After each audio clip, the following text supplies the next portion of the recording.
L'homme ne vivra pas de pain seulement, mais de toute parole qui sort de la bouche de Dieu.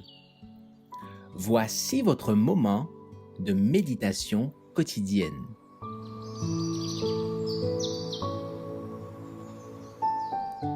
Maranatha. Le 14 mai, les préjugés raciaux vont en augmentant.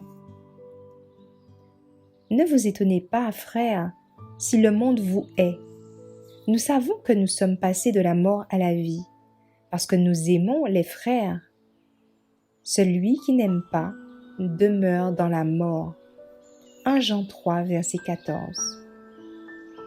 Celui qui est en relation intime avec le Christ est bien au-dessus des préjugés raciaux et sociaux. Sa foi s'accroche aux réalités éternelles. L'auteur divin de la vérité doit être exalté. Nos cœurs doivent être remplis de la foi qui agit par amour et purifie l'âme. L'œuvre du bon Samaritain est l'exemple que nous devons suivre. Il serait impossible de solutionner tous les problèmes relatifs à la discrimination raciale en harmonie avec le mandat du Seigneur, jusqu'à ce que ceux qui croient en la vérité soient si intimement unis à Christ qu'ils deviennent un avec lui.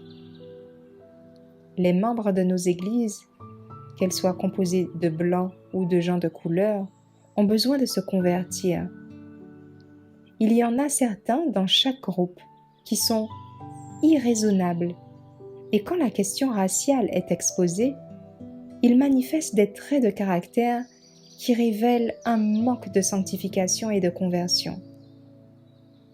Des éléments querelleurs surgissent facilement parmi ceux qui, pour ne pas avoir appris à porter le joug de Christ, sont obstinés.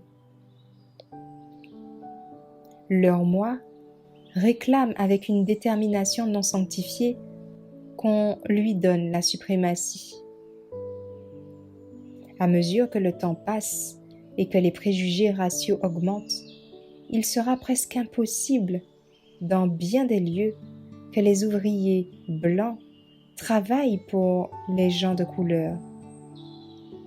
Parfois, les blancs qui ne sympathisent pas avec notre enseignement s'uniront avec des personnes de couleur pour s'opposer à lui, prétextant que notre enseignement constitue un effort pour intervenir dans les églises et causer des problèmes quant au sujet du sabbat.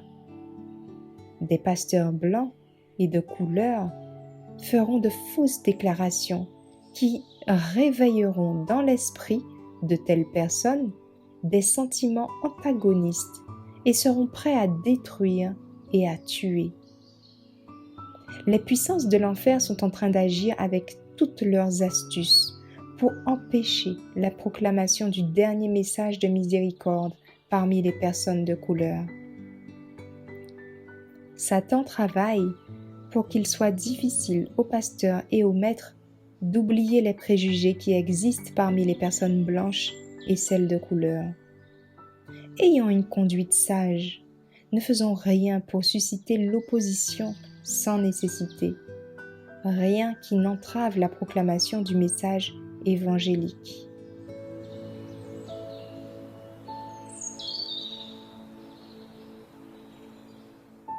Merci d'avoir écouté cette présentation.